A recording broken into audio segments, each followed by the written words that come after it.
इसलिए ब्रह्मा के मुख से ब्रह्म वाक्य है, मुरली में वाक्य है क्या? साकार और निराकार दोनों के मेल को शिव बाबा कहा जाता है। क्या क्या? साकार शरीर की यादगार लिंग बनाते हैं शिव बाबा के मंदिर में। लिंग, साकार शरीर, जो साकार शरीर कलयुग के अंत में इस दुनिया में पत्थर की तरह पार्ट बजाता है। कैसा शरीरधारी? पत्थर बुद्धि। कोई उसे कितना भी परिवर्तन करने की कोशिश करे, वो परिवर्तित होता ही नहीं।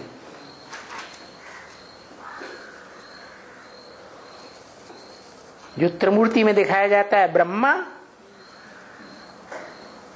बड़ा लीनेंसी में बैठा हुआ है, सीधा साधा।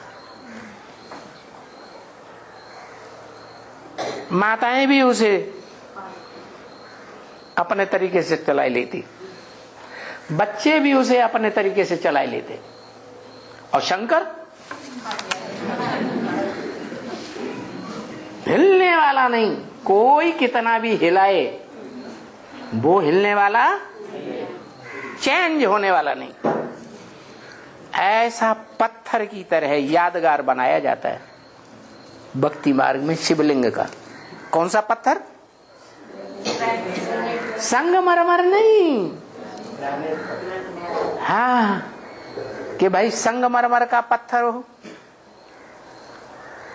जितने भी दुनिया में पत्थर बने हैं शिवलिंग के, वो सब ग्रेनाइट के पत्थर। जिस ग्रेनाइट का बड़े से बड़ा पहाड़ दुनिया में है, जो बहुत गहरा है। क्या? पृथ्वी के अंदर इतना गहरा पहाड़ धंसा हुआ है कि दुनिया में बड़े बड़े भूकंप भी आएंगे तो भी पहाड़ हिलने वाला नहीं। सारी दुनिया भूकंपों में खलास होगी, वो पहाड़ स्थिर रहेगा। कौन सा पहाड़? माउंट आबू। क्यों ऐसा नाम रखा गया? माउंट माने पहाड़, आबू, बू माने बदबू, आ माने आए। जिस पहाड़ पर सारी दुनिया की बदबू से बदबू भरी हुई कर्म करने वाली आत्माएं उस पहाड़ पर आकर इकट्ठी हो गई, तो उसका नाम रख दिया है माउंट आबू।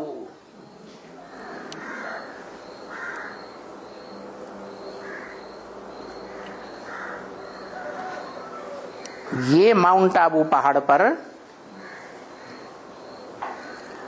कौन सी आत्मा ऐसी होती हैं जो दुनिया में सबसे जास्ती बदबू भरा पार्ट बजाती है, भ्रष्ट इंद्रियों का?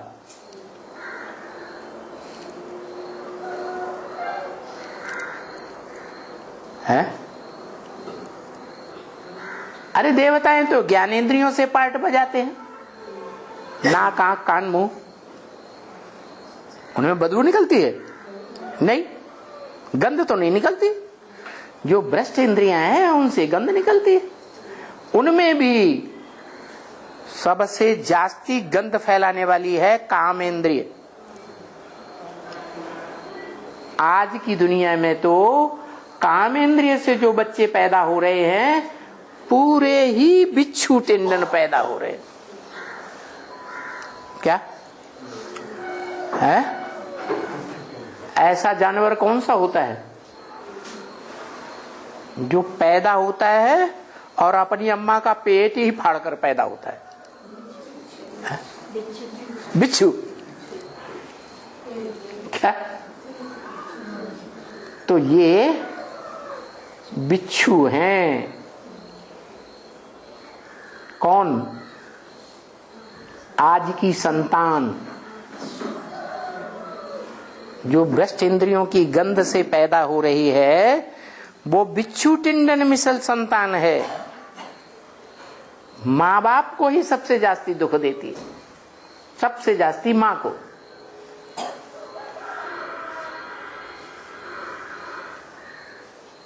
तो देखो ये सब बातें हैं कहाँ की? है ब्राह्मणों की संगम की दुनिया की बातें हैं।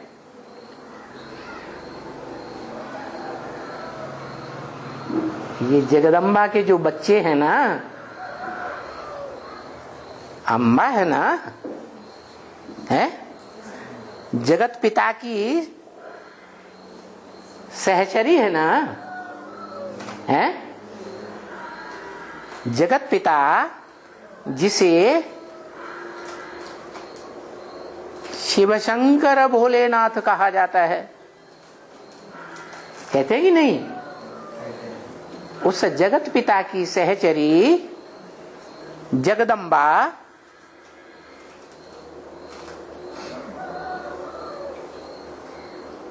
उससे जो बच्चे पैदा होते हैं ना, कौन से बच्चे? दुनिया की बीज रूप आत्माएं। कौन से बच्चे?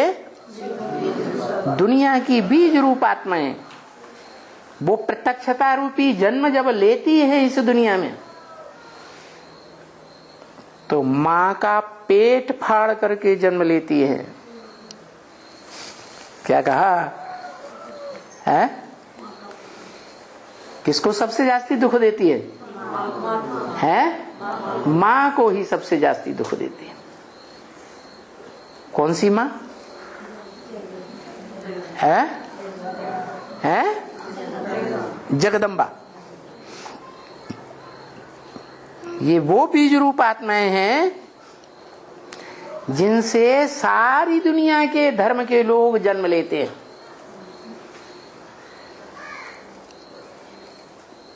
सब धर्मों के मूल बीज हैं।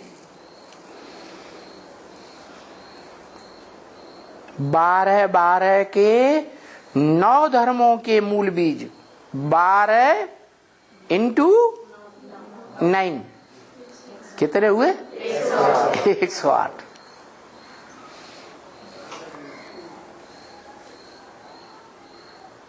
ये ऐसी सख्त आत्माएं हैं। संसार में जब प्रत्यक्षता रूपी जन्म लेती हैं तो खुद भी रोते रोते जन्म लेती है। क्या? खुद भी, जैसे दुनिया में बच्चे पैदा होते हैं ना, इस जगत में, स्वर्ग की बात नहीं, इस जगत में जो बच्चे पैदा होते हैं कैसे पैदा होते? रोते रोते या हंसते हंसते? रोते रोते पैदा होते। तो उनका बाप कोई होगा या नहीं है? उन अनेक अनेक धर्मों में जन्म लेने वाले जो बच्चे हैं, अलग अलग धर्मों के अलग अलग फॉलोअर्स है ना, तो उनके कोई मूल रूप में बाप भी होते होंगे कि नहीं? नहीं होते हैं। वो 9 हैं। क्या? जिनकी यादगार 9 रत्न दिखाते हैं। नवरत्न की अंगूठी भी पहनते हैं। क्या? आसपास 8 रत्न और बीच में हीरा दिखाते हैं। दिखाते ना? वो रत्न एक से एक बढ़कर के बेशकीमती। हीरा सबसे जास्ती, हीरो पार्टधारी। तो ये 9 जो हैं वो दुनिया के बड़े ते बड़े पावरफुल बीज हैं। और नंबरवार हैं कि एक जैसे हैं? नंबरवार। ये भी जन्म लेते हैं, माने प्रत्यक्षता जब संसार में इनकी होती है, प्रत्यक्षता रूपी जन्म लेते समय ये भी अंदर की आंख से बहुत रोते हैं। इनका मुखिया कौन? अरे नाव का मुखिया कोई होगा कि नहीं? कौन? अरे हैं? नौ का मुखिया कौन? नौ रत्नों का मुखिया कौन है? हीरो पार्टधारी हीरा है ना? तो वो भी रोता होगा कि नहीं? नहीं है? क्या हंसता रहता है? हंसता रहता है या रोता है? रोता है। कभी देखा? अरे रोते हुए देखा क्या है? क्यों रोता है? तो रोते हुए देखना चाहिए ना है? कभी सर्दियों में रजाई ओढ़ करके लेटा हुआ हो, पहचान लिया हो किसी ने, तो रजाई हटा देना, देखना कि रोता है कि नहीं रोता है। हाँ? अव्यक्त वाणी में बाप दादा ने बोला, ब्रह्मा बाबा ने गुलजार दादी के मुख से क्या बोला? जो पुरुष हैं वो मन से रोते हैं और कन्याएं माताएं आंसुओं से रोती है। क्या? पुरुष जो हैं अंदर से रोते हैं और माताएं बाहर से रोती है।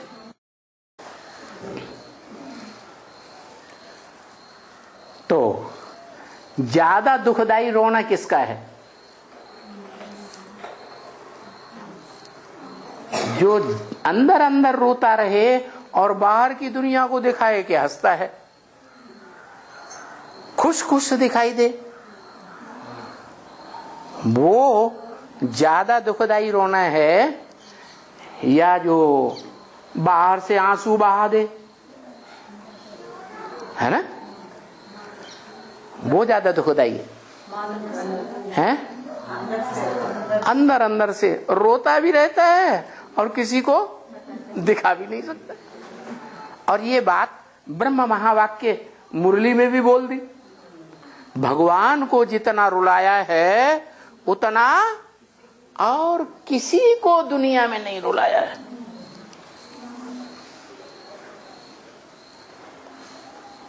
अरे दुनिया कहेगी अरे भगवान भी इनका रोता है? वो भगवान का जो रोए। भगवान दुख की दुनिया बनाता है या सुख की दुनिया बनाता है? तो सुख की दुनिया बनाने वाला खुश रहेगा, खुद खुश रहेगा, तब तो दूसरों को सुख देगा। खुद ही सुखी नहीं होगा तो दूसरों को सुख देने वाली सुखदाई दुनिया कैसे बनाएगा? है? तो ये तो बात उल्टी हो गई कि भगवान भी रोता है। हाँ, वास्तव में भगवान नहीं रोता है। क्या? भगवान जब इंसान होता है, जब तक मनुष्य होता है, मन चलाता है अंदर अंदर, मन में अंदर अंदर कुछ न कुछ संकल्प चलता है, तब ही रोता है। क्या?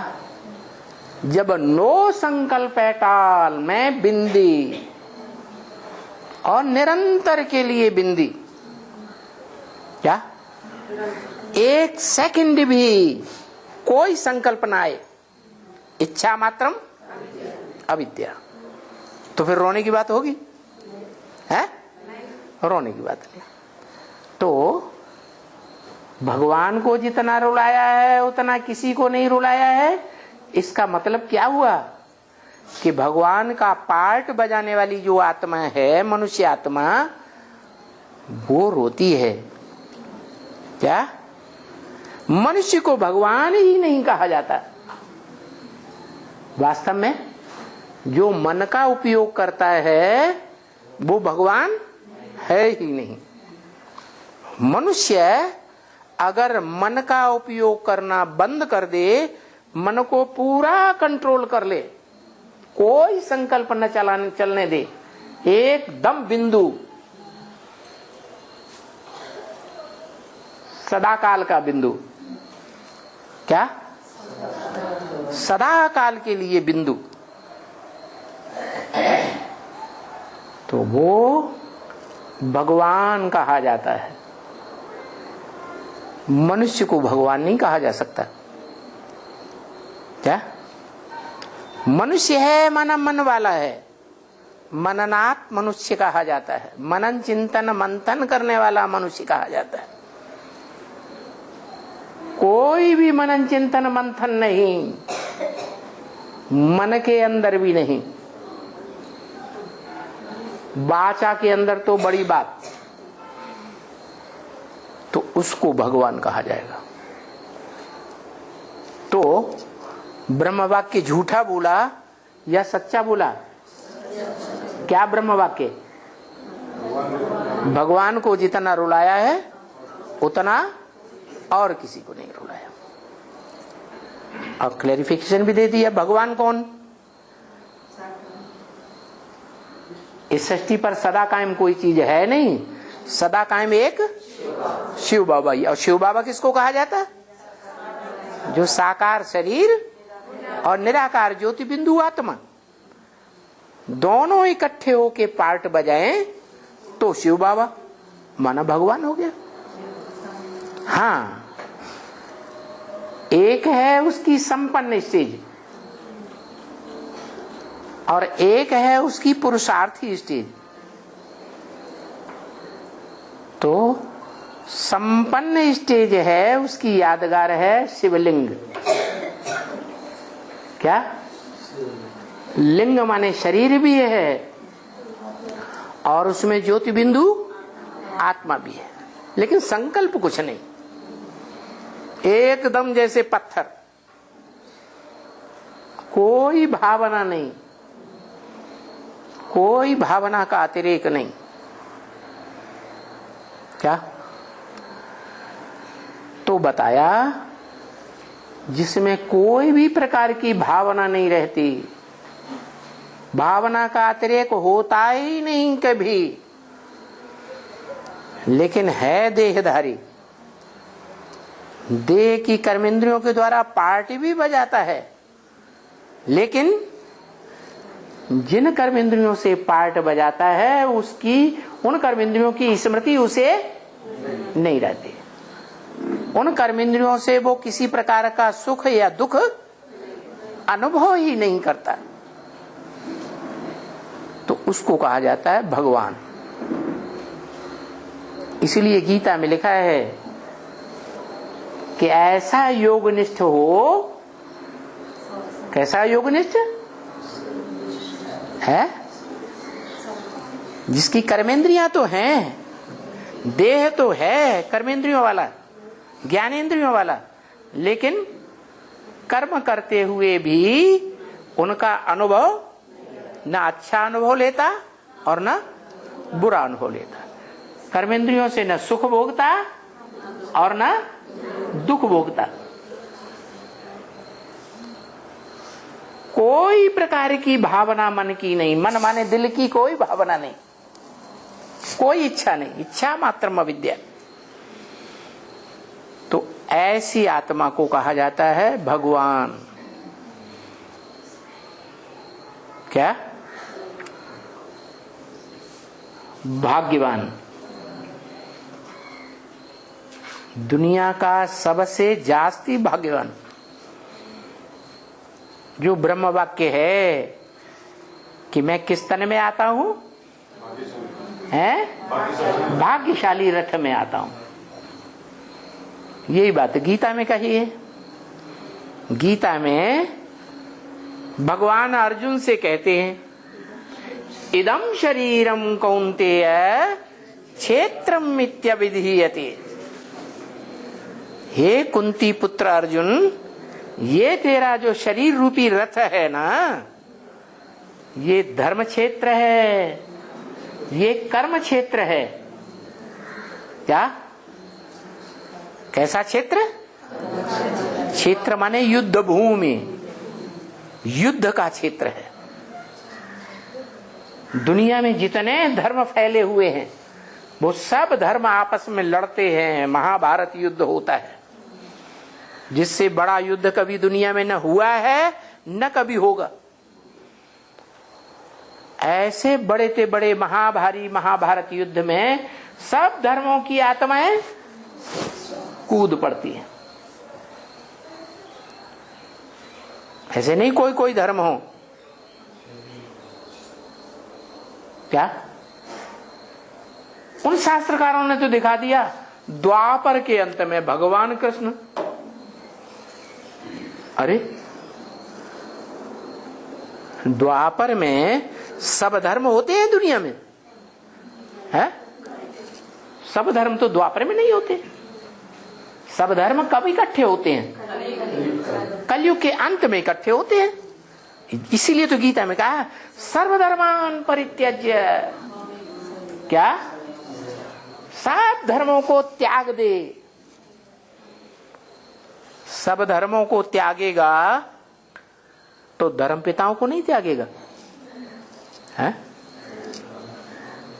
अरे सब धर्मों को त्यागेगा तो धर्म पिताओं को त्यागेगा कि नहीं? है? त्यागेगा। इसलिए बोला इन देहधारी धर्मगुरुओं को मारो गोली। कौन सी गोली? वो हद की गोली होती है हद की दुनिया में, और यहां ब्राह्मणों की दुनिया में है बेहद ज्ञान की गोली। क्या? हाँ, इन देहधारी धर्मगुरुओं को बोलने मत दो। ऐसे ऐसी ज्ञान की गोलियां मारो जैसे शास्त्र में दिखाया गया। बड़े से बड़ा देह अभिमानी धर्मगुरु बड़े से बड़े शास्त्र में दिखाया गया है। याद है? हैं? अरे बड़े से बड़ा शास्त्र कौन सा है? बड़े से बड़ा धर्मगुरु कौन सा है उस शास्त्र में? भीष्म पितामह। बड़े से बड़ा शास्त्र है महाभारी महाभारत धर्म ग्रंथ। उसमें भीष्म पितामह बड़े से बड़ा गुरु है। बताया, हे अर्जुन तेरे को क्या करना है? हे सद्भाग्य का अर्जन करने वाले अर्जुन, हे सद्ज्ञान का अर्जन करने वाले अर्जुन, ज्ञान धन का अर्जन करने वाले अर्जुन, तेरे को क्या करना है? इन देहधारी धर्म गुरुओं को गोलियां मारते जाओ, मारते जाओ, मारते जाओ। ये धराशायी होकर के चार होना चित्त गिर जाए। इन्होंने जो झूठे झूठे धर्म सुनाए हैं ना, धर्म फैलाए हैं ना, इनका मुंह बंद हो जाए। जैसे भीष्म पितामह को इतने बाण मारे, इतने बाण मारे, इतने बाण मारे कि वो धराशायी हो गए। और ये भी बता दिया ये बाण कौन मारेंगे? है? कुमार मारेंगे, अधर कुमार मारेंगे, अधर कुमारियां मारेंगी, ज्यादा उम्र वाली, या बड़ी बड़ी उम्र वाली कुमारियां मारेंगी, या छोटी छोटी कन्याएं मारेंगी? हैं?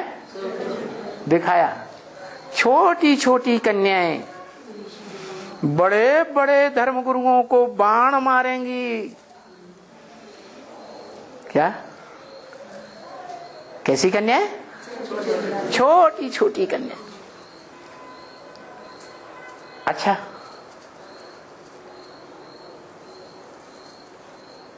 ब्रह्मा कुमारियां जो ब्रह्मा की औलाद अपन को बताती हैं, उन ब्रह्मा कुमारियों में सबसे छोटी कुमारी कौन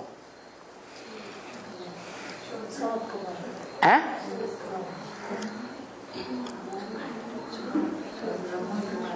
हाँ, जिस ब्रह्मा कुमारी का नाम ब्रह्मा कुमारियों ने रख दिया था अंतिम बाला। क्या नाम रख दिया? अंतिम बाला। बाला माने कन्या। कैसी बाला? जो ब्रह्मा कुमारियां जन्म लेती हैं, भगवान की गोपियां बनती हैं। गोपियां माने गुप्त संबंध भगवान के साथ जोड़ने वाली। गुप्त क्यों? है गुप्त संबंध किस लिए? अरे कोई संबंध होता है जो गुप्त में जोड़ा जाता है। दरवाजे भी बंद कर दिए, कोई ना आए, बस वो एक और हम एक। क्या वो बम्बैया वाले हैं ना, क्या क्या दिखा देते हैं? क्या दिखाते हैं? हम तुम एक कमरे में बंद हों और चाबी खो जाए। अरे बाप रे, ऐसा गुप्त संबंध क्या कहा जाता है? कौन सा संबंध? भाई बहन का? भाई भाई का है? माँ बेटे का? नहीं। कौन सा संबंध? पति पत्नी का, साजन और सजनी का संबंध। तो ब्रह्म वाक्य है मुरली में, तुम सब हो सजनिया, और एक है वो भगवान साजन। वो क्या है? वो है साजन, और तुम सब सजनिया हो। तुम सब सजनियों को, सजनियों के पास क्या होता है? हैं? अरे ज्यादा उम्र की हो गई तो भी क्या होता है, और कम उम्र की है तो भी क्या होता है? हैं? सबसे बड़ी अगर संपत्ति है और वो संपत्ति को सुरक्षित रखना चाहें, तो सबसे बड़ी संपत्ति क्या है? जो उस एक साजन की सजनियां बनती हैं प्रैक्टिकल में इस दुनिया में, क्या संपत्ति है? हैं? नहीं। ज्ञान की धन संपत्ति कहां से होती है? हैं? जो भी नदियां हैं, नदियां है ना, ज्ञान जल बहता है ना, तो वो ज्ञान का जल बहता है ना, तो कुछ नई बात निकलती है क्या? ज्ञान के नए नए पॉइंट निकालती हैं? निकालती हैं? ज्ञान के नए नए पॉइंट नहीं निकालती। वो पानी का पानी ही रहता है। क्या क्या रहता है? नदियां पानी की होती हैं, सो पानी को कितना भी मंथन करो, उसमें मक्खन नहीं निकलेगा। कौन सा जल है जिसका जल मंथन के रूप में शास्त्रों में गाया हुआ है? सागर। क्षीर सागर नहीं, सागर। तो वो ज्ञान सागर ही है। क्या? जिसकी गोद में वो धरती रूपी माताएं, कन्याएं गोद में बैठी हुई हैं। दुनिया में भी देखा जाए हद में तो 3 हिस्सा सागर है और 1 हिस्सा धरणी रूपी माता है। तो कौन किसकी गोद में है? जो धरणी माता है, कन्याएं हैं, वो धरणी माता रूपी कन्याएं माताएं वो सागर बाप की गोद में हैं। सागर बाप है और कन्याएं माताएं सजनियां। तो ऐसी सजनियां, उनके लिए बोला क्या कि सब सजनियां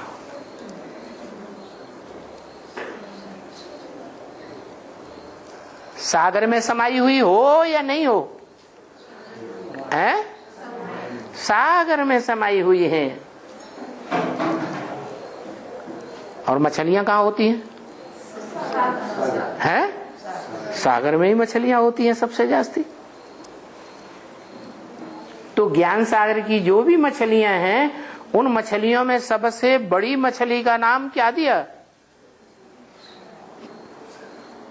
मत्स्यावतार।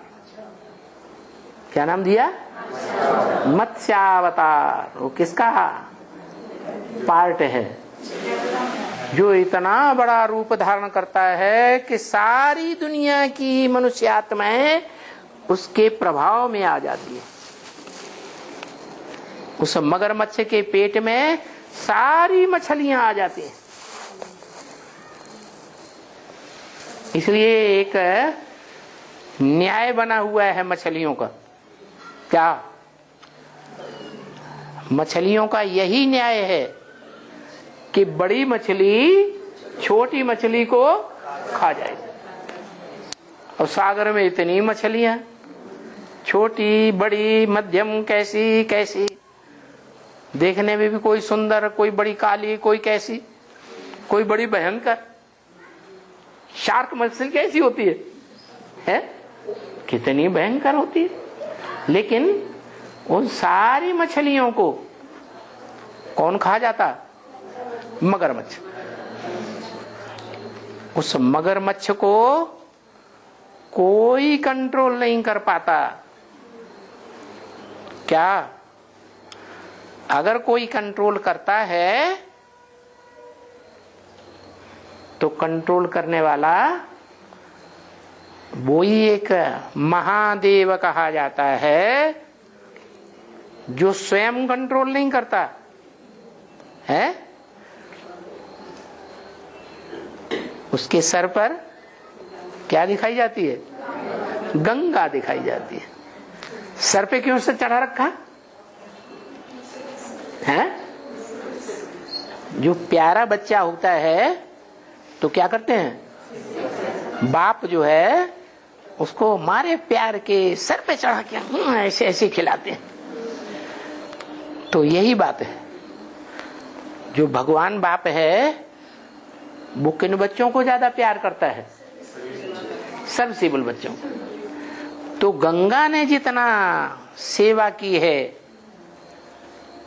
नॉर्थ इंडिया में, इतनी सेवा किसी ने नहीं की। क्योंकि नॉर्थ इंडिया है भारत का है स्वदेश, और दक्षिण भारत बताया है, दक्षिण भारत है भारत का विदेश। जब जलमयी हुई थी तो नॉर्थ इंडिया का ही हिस्सा बचता है, और दक्षिण जो है वो सारे दक्षिण के देश समंदर के में अंदर डूब जाते हैं।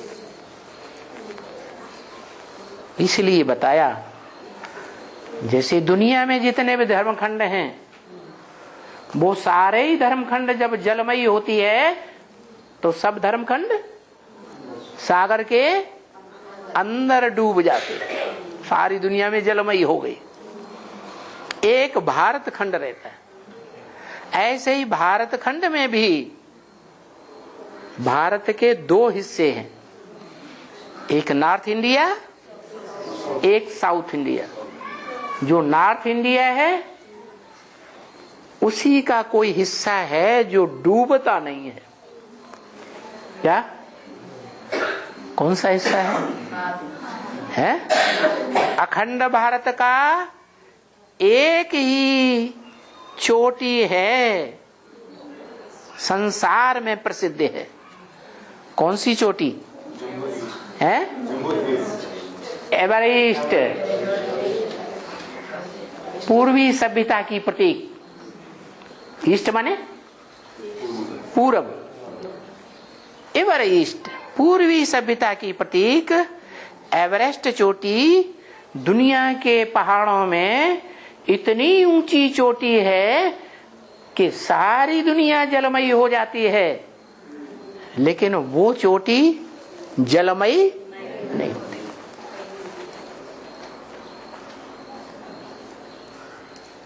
तो वो कहां है? नॉर्थ इंडिया में या साउथ इंडिया में है? North India. इसीलिए बताया, ब्रह्म वाक्य मुरली में है कि जब सारी दुनिया विकारों की दलदल में अच्छी तरह डूब जाती है, क्या सिर्फ चोटी बचती है, तो बताओ कौन सी चोटी होगी? है वही ब्राह्मण चोटी। क्या? ब्राह्मणों में जो चोटी का पार्ट बजाने वाला ब्राह्मण, सबसे ऊंची स्टेज,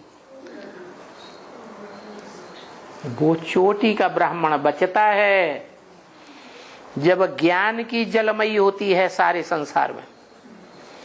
क्या?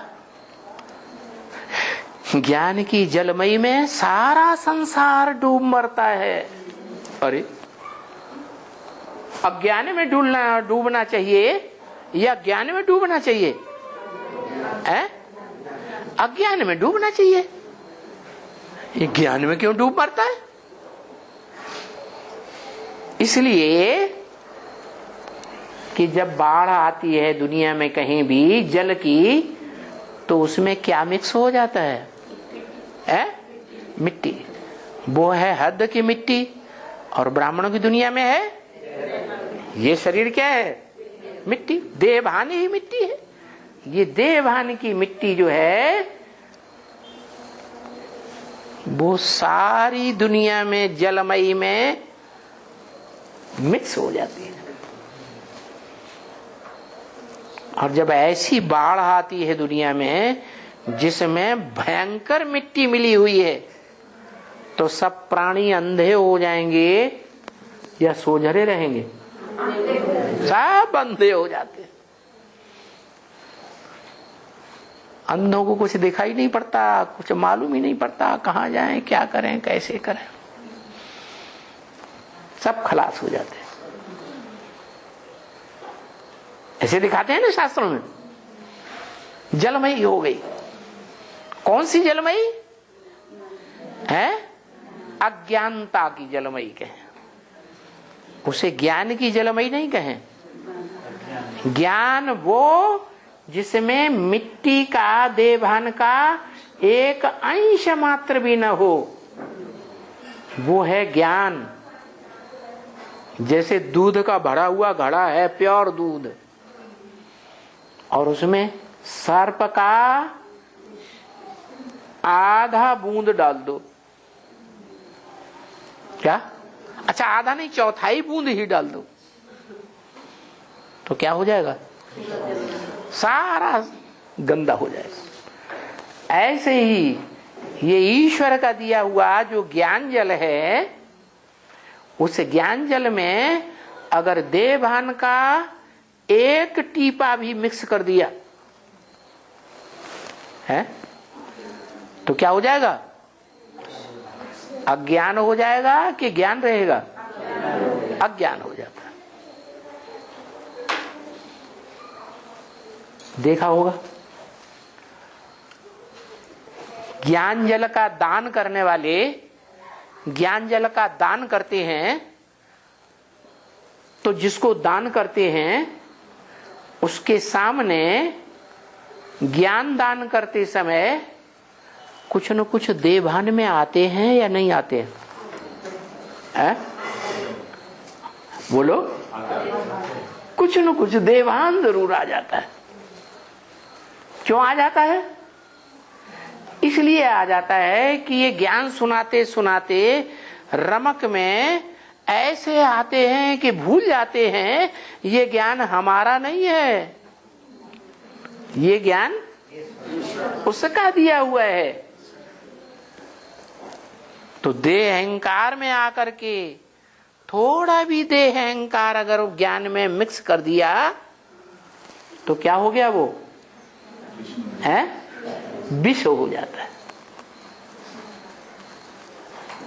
वो विष बढ़ता जाएगा, सारे घड़े में फैल जाएगा।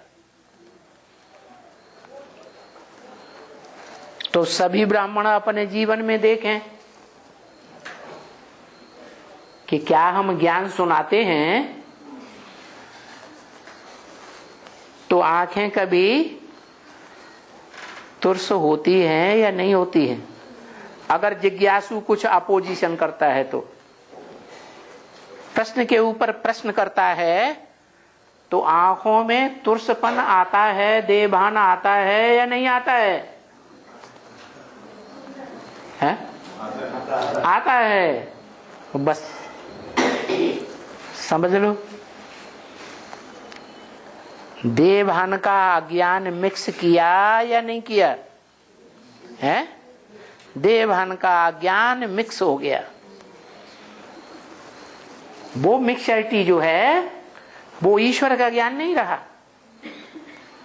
अरे उसकी दी हुई चीज और उसे हमने अपना बना लिया। मैं हूं ज्ञान देने वाला, मैं जो सुनाता हूं चुपचाप सुनूं, कुछ बोलने की दरकार नहीं, कुछ प्रश्न उत्तर करने की दरकार नहीं। जैसे ब्रह्मा की औलाद कुख वंशावली देह अभिमानी ब्राह्मण, उनके संगठन में जाओ और क्लास में कुछ प्रश्न कर दो,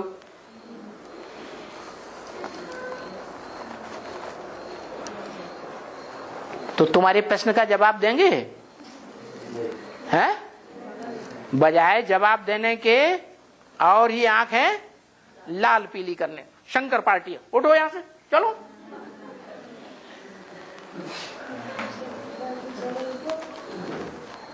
तो इसका मतलब देहभान आया या नहीं आया? ज्ञान समझ लिया कि मेरा ज्ञान है, मैं ज्ञानी हूं। क्या ज्ञानू बन गए? वास्तव में इस दुनिया में सबके अंदर देहभान भरा हुआ है। यहां तक कि इस दुनिया के जो भी मनुष्य मात्र हैं, मनुष्य आत्माएं हो, राक्षसी आत्माएं हो, देव आत्माएं हो, सबके अंदर इस दुनिया में अभी देहभान ही भरा हुआ है। 100% आत्माभिमान किसी में नहीं आया। 100% आत्माभिमानी की निशानी क्या होगी? अरे कोई निशानी बता दी है? हैं?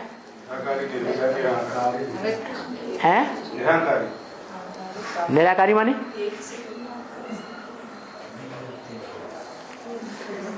निशानी बता दी, इच्छा मात्रम अविद्या। कोई भी इच्छा नहीं रहेगी। माना खाने की इच्छा रहेगी कि नहीं? है? कुछ खाएं, भूख लगी है, छटपटाने लगेंगे। कुछ पिए, प्यास लगी है, इंद्रियों का कुछ न कुछ भोग भोगें, भूख लगी है, इच्छा होगी या नहीं होगी? है?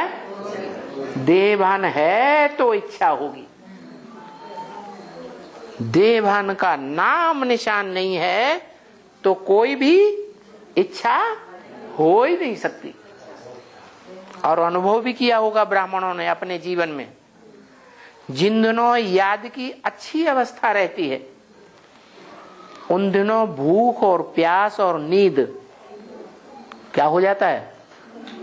है, भूख भी कम लगती, प्यास भी कम लगती और निद्रा भी कम आती।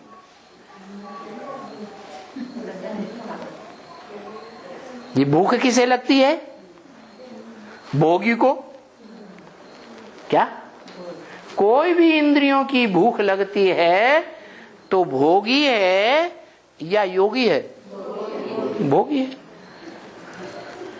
इसलिए ब्रह्म वाक्य मुरली में बताया योगियों की भूख बहुत सूक्ष्म होती है।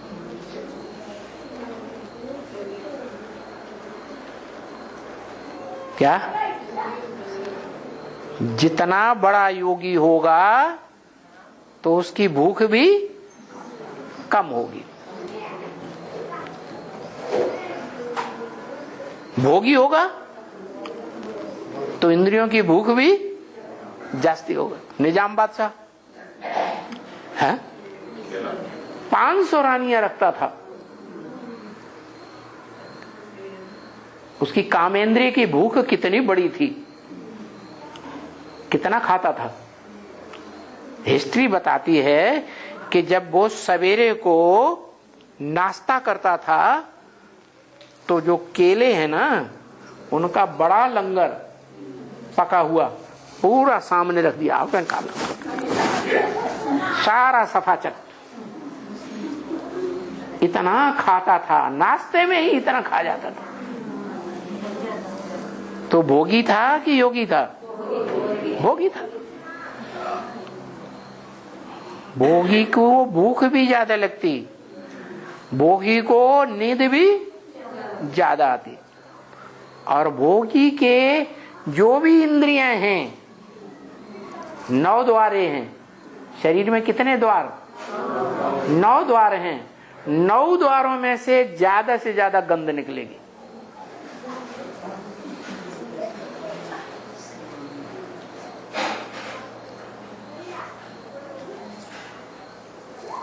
तो देखो निशानी बता दी योगी की। क्या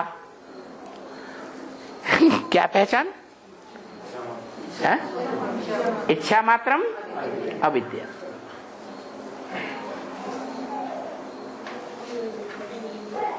माने इस दुनिया में कोई इच्छा नहीं,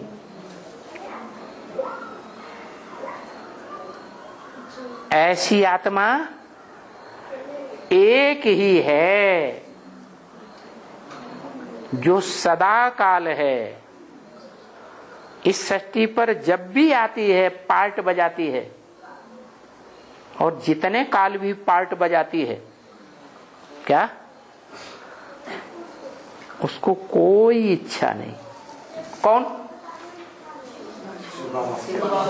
नहीं, शिव बाबा। तो शिव बाबा जब कहा जाता है तब इच्छा मात्रम अविद्या बनता है। शिव बाबा कहे जाने से पहले वो सिर्फ मनुष्य सृष्टि का बाप था कि मनुष्य सृष्टि का बाबा था? है? बाप था, बाबा था ही नहीं। बाबा का मतलब है कि दुनिया में जितने भी धर्म के लोग हैं उनका बाप धर्म पिता है। क्या? हर धर्म के फॉलोअर्स का बाप धर्म पिता, और धर्म पिता का भी बाप, जितने भी धर्म पिताएं हैं उन सब का बाप प्रजापिता आदम, उसको कहेंगे अब बाबा। क्या? बापों का भी बाप, वो हुआ धर्म पिता, जिसका कोई बाप नहीं साकार में। साकार मनुष्य सृष्टि में उसका कोई बाप नहीं, कोई जन्म देने वाला नहीं। न उसको जन्म देते कोई ने देखा, न उसकी मृत्यु होते कोई ने देखी। मृत्यु भी नहीं होती, ऐसी संपन्न स्टेज धारण कर लेता है। लेकिन वो इस सृष्टि रूपी रंगमंच पर सदाकाल ऐसा पार्ट नहीं बजाता। कैसा पार्ट है? सदाकाल इच्छा मात्रम अविद्या। पुरुषार्थी जीवन में इच्छाएं होती है या नहीं होती है? जो नजदीक रहेंगे वो जानेंगे, जानेंगे कि नहीं? नजदीक रहने वाले जान जाएंगे कि इसको इच्छा होती है या नहीं होती। दूर दराज जाने या ना जाने। तो बताया, उसकी पहचान एक बता दी। एक तो इच्छा मात्रम अविद्या, दूसरी पहचान क्या बताई? इस दुनिया की जो भी मनुष्य आत्मा उसको देखेगी, चाहे देवात्मा क्यों न रही हो और चाहे वो राक्षसी आत्मा क्यों न हो, रावण जैसी, कंसी जरासिंधी जैसी, ऐसी आत्मा भी संसार की उसको इन आंखों से देखेगी तो देखने मात्र से ही बोलेगी मेरा बाप आ गया, सारी सृष्टि का बाप आ गया। सिर्फ ब्रह्मा कुमार कुमारियों का नहीं, सारी दुनिया का बाप है। क्या? एक का नहीं है, सबका बाप। इन आंखों से देखेगा तो बोलेगा, ऐसे नहीं तीसरी आंख से देखे। किन आंखों की बात बताई? स्थूल आंखों से भी देखेगा और उसको पहचान हो जाएगी, इतना प्रभावित हो जाएगा। जैसे धर्मपिताएं आते हैं ना,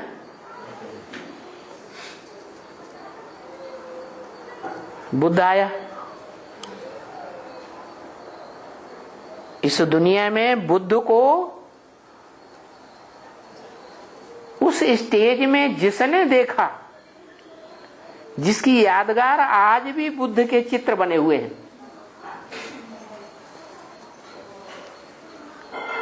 उस चित्र में क्या चरित्र दिखाते हैं? उस चित्र में कोई खासियत दिखाते हैं?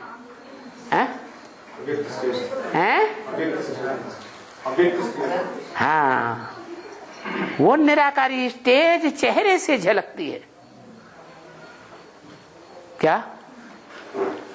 वो निराकारी स्टेज परसेंटेज की स्टेज है या 100% स्टेज है? 100% है। अगर 100% निराकारी स्टेज रहे तो सारी दुनिया उसे भगवान मानेगी, या कि कुछ मानेंगे कुछ नहीं मानेंगे? है, सारी दुनिया मानेगी। लेकिन ऐसा होता नहीं। वो जो भी धर्मपिताएं आते हैं, जिस देहधारी देव आत्मा में प्रवेश करते हैं, तो प्रवेश होने के बाद क्या होता है?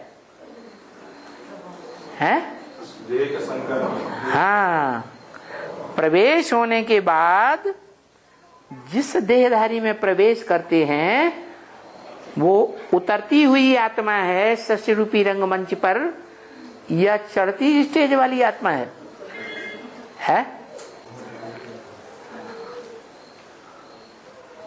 ये सब बंद कर दो।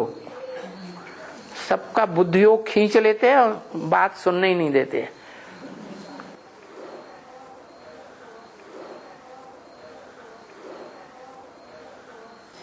जैसे ही प्रवेश करता है तो प्रवेश करने के साथ ही साथ उस आत्मा में शूटिंग काल में, क्या उस आत्मा ने रंगमंच पर शूटिंग काल में अपनी अंतिम स्टेज की पुरुषार्थ का जो पार्ट बजाया था उसमें देह भान रह जाता है या नहीं रह जाता है? बुद्ध धर्म पिता की आत्मा में है? रहता है कि नहीं रहता है? क्या देह भान रह जाता? ये देह भान रह जाता कि वो धर्म पिता की आत्मा इस षष्ठी रूपी रंगमंच पर जब शूटिंग का पार्ट बजाती है, भगवान का पार्ट बजाने वाले के सन्मुख भी आती है, तो भी पहचान नहीं पाती। क्यों नहीं पहचान पाती है? देहभान के कारण नहीं पहचानती। इतना जबरदस्त देहभान होता है जन्म जन्मांतर का। जब से बुद्ध धर्म का पार्ट, बुद्ध नाम का पार्ट बजाया, तब से लेकर के कलयुग के अंत तक जितने भी जन्म लिए, उसमें अति का देहभान भरा रहता है। क्या अहंकार ज्यादा रहता है अपने धर्मावलंबियों के बीच में, या अपने धर्मावलंबियों के बीच किसी के मुकाबले कम अहंकार रहता है देह का? है ज्यादा देह अहंकार रहता है। तो वो देह अहंकार जो है, वो उस बाप को, कौन से बाप को? जो मनुष्य सृष्टि का बाप है, उसको पहचानने ही नहीं देता। और अंतिम पुरुषार्थ की स्टेज में भी वो देह अहंकार नहीं जाता। जो साकार को भगवान मान सके, किसको भगवान मान सके? है साकार को। क्योंकि अकेला साकार भगवान हो ही नहीं सकता। भगवान कौन हो सकता है? जो साकार भी हो और निराकार भी हो, और इस सच्ची रूपी रंगमंच पर सदा काल हो। क्या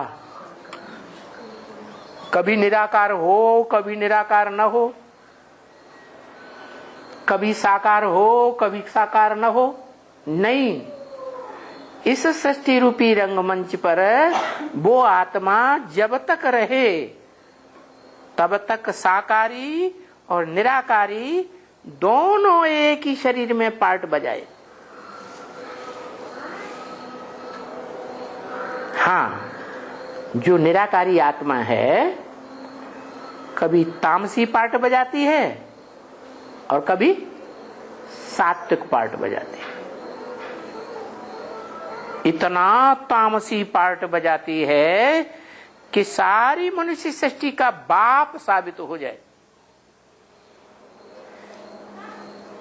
भावना नाम की कोई चीज नहीं। इतना बड़ा योगी कि जिसके योग के सामने दुनिया की कोई भी हस्ती टिक न सके।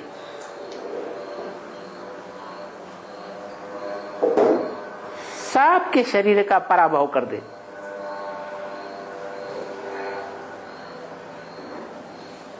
जिसे कहा जाता है महाकाल। कालों का भी काल। काल किसको खाता है? आत्मा को खाता है या शरीर को खाता है? शरीर को खाता है। तो दुनिया के जितने भी शरीर हैं, सब काल के गाल में चले जाते हैं। उस महाकाल को वो धर्म पिताएं नहीं पहचान पाते। तो उनके देह भान, देह अहंकार को खत्म करने के लिए फिर धर्मराज की सजाएं नुदी हुई। सजाएं खाते हैं तो पद भी नीचा हो जाता है। तो जितने भी धर्म पिताएं हैं, भले अपने धर्म में सबसे ऊंचे हैं, उनके धर्म में जितने भी फॉलोअर्स हैं वो उनको बड़ा मानेंगे, लेकिन इस संसार में आदि से अंत तक पार्ट बजाने वाले नहीं हो सकते। तो पता चल गया कि वो निराकार को सिर्फ याद करते हैं या साकार को भी याद करते हैं? हैं? किसको याद करते हैं? हाँ, माने स्वेच्छा से जब तक याद करेंगे वो निराकार को ही याद करेंगे, साकार को भगवान नहीं मानेंगे, पिटाई होगी, धर्मराज के डंडे खाएंगे, फिर मजबूरी का नाम। महात्मा गांधी क्या करे, वो तो मजबूरी हो गई। तो उस समय मानते हैं, लास्ट में किसको? बाप को, जो साकार भी है और निराकार भी है। तो बुद्ध में जो निराकारी स्टेज है वो खींच खींच के निराकार को याद करते हैं, और हम बच्चों की स्टेज कैसी है? खींच खींच के निराकार ज्योति बिंदु को याद करते हैं कि हमारा अभ्यास पड़ा हुआ है जन्म जन्मांतर का, साकार को याद करने का है, साकार को याद करने का हमारा भी अभ्यास पड़ा है।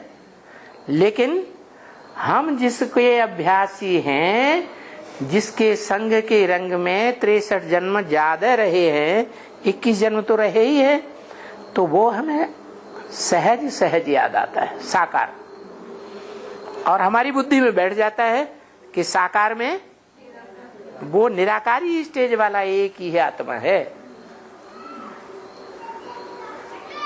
बाकी वो जो है वो सदा काल साकार में नहीं होता। कौन? शिव। वो इस षष्ठी रूपी रंगमंच पर जब संगम में शूटिंग पीरियड में आता है, तब ही निराकार साकार में रहकर पार्ट बजाता है। बाकी 5000 साल सिर्फ निराकार या साकार के साथ? सिर्फ निराकार। तो उसकी तो बात ही छोड़ दो, वो तो तुरीय है, उसके जैसा तो कोई हो ही नहीं सकता। हाँ, वो जिसमें प्रवेश करता है वो साकारी भी है इस सृष्टि पर और निराकारी भी है। तो उसको दूसरे धर्म के लोग, दूसरे धर्म के धर्म पिताएं नहीं पहचान पाते। हाँ, जो भारतवासी उन धर्म पिताओं के धर्म में कन्वर्ट हो गए थे, हिस्ट्री में कन्वर्ट हुए ना भारतवासी, वो ही आत्माएं अंतिम जन्म में ब्राह्मण बनती है, और ब्राह्मण बनकर के जैसे वहां कन्वर्ट हुए थे वैसे इधर कन्वर्ट हो जाते हैं।